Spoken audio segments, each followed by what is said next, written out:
Obviously, you didn't expect to go in tonight. Took you a little bit to warm up. But just what are your thoughts on the game and how it unfolded?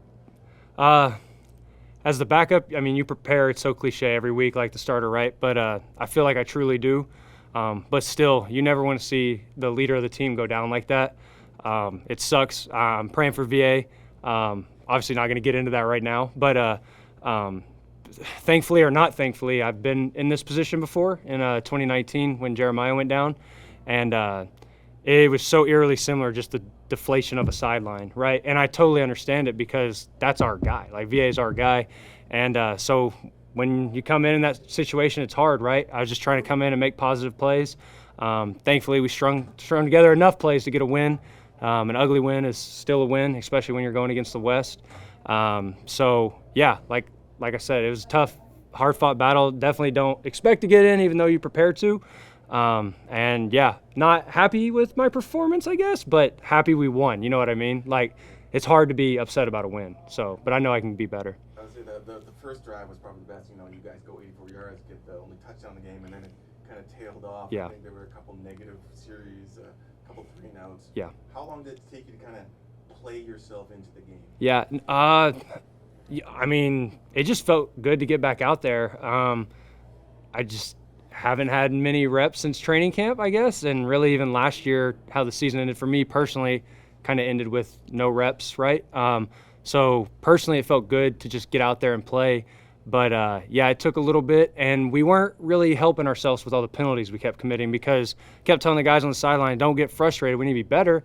But every defense is good when you're in 2nd and 18 multiple times, So there's only you only got a couple plays for that, and you can't run them again, really. So we just got to clean up our penalties, and I think we'll be rocking and rolling again.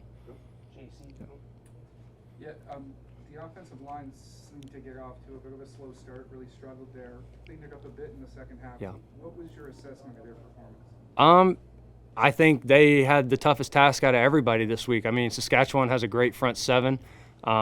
I mean, just look at those guys. They have perennial all-stars on their line, and their defense knew they had to come play and make some plays because they were playing with their backup as well. So we fully understood that. I think the big guys got in the locker room at halftime and really got together and got on it. And, I mean, they have the toughest job every week, especially this week. So super proud of those guys. I know each one would tell you they could be better too, and that's what we love about this team. We're happy but not satisfied. I'm sure you weren't thinking about this at all in the game, but once you went in, you and Mason find that's two Indigenous quarterbacks playing against each other in a CFL game. Yeah. That might be the only time Yeah. ever happened. I actually told Lucky that on the sideline. Me and Hatcher and Lucky were talking about it, and I'm glad you find that cool because I think it's kind of cool too. Obviously, I wasn't thinking about it during the game, but when we wrapped it up, yeah, I think that's kind of special. Two kids from Oklahoma that all the way up here in Canada, just doing what they love, especially Indigenous kids. And I told Mason after the game, I mean, that dude's a warrior, literally, and I'm always rooting for him. So I told him anything he needs, whatever it is, I'll help him any way I can. That's my guy, and I thought he battled pretty well tonight. Nick, you talked a little bit about flags that kind of derailed offensive kind of momentum. Can you talk a little bit just about like the frustration of seeing those drives and getting ahead and then only for it to be called back? Yeah, it's just hard. Cliche again, but it's just a momentum killer, right? Like, we were having great productive plays on first down, and then we had to walk backwards, and now you're in 1st and 25, and you're trying to figure something out. So yeah, it's just kind of, I don't want to say deflating, but it's just, you're kind of just like, damn, that sucks again. You know what I mean? It just kept happening. But I think when it mattered, we put it together and we cleaned it up, and I know moving forward we'll clean it up. Thank you. Yep. Yeah. Obviously coming off from a slower first half, and you come into the second ready, like fired up, then you throw an interception. Yep.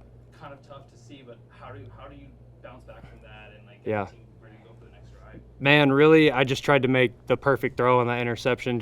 I tried to be a hero, and in that situation, there was no need to. Ali B actually won on the route. I just threw the wrong ball, So I think it just kind of locked me in, and I knew I just had to go out there and execute. Don't try to throw the hero throw. Just go out there and execute this offense. Jordan does a great job of moving our pieces around and putting the quarterbacks on the run, handing it off, being in the pocket. So just let the offense take care of itself and just execute the play like we talk about each week. Jose, do you have one? Yeah. Time for one? Yeah. Obviously, going into the game, the defense has only allowed 1 touchdown at home in 3 games. What's the conversation like at the sidelines going in, knowing you have such a good defense behind you? Oh, we know they have our back, and it's just super awesome whenever you're an offense and you know that you don't have to go out there and be perfect. Obviously, you want to be perfect and go out there and score a touchdown every time, but we know we have the best defense in the league, and they're going to take care of us. So really, the way they play, just we're trying to elevate our play to match them. And when we do that, Coach Rick talks about it all the time. When we play to our standard, we're a pretty good football team. So, but like you said in the locker room, if you're complaining and all upset and pouting about a win, like you haven't been in this league long enough. So we won, and we'll learn from it and get better. Yep. Yep. Thanks, guys.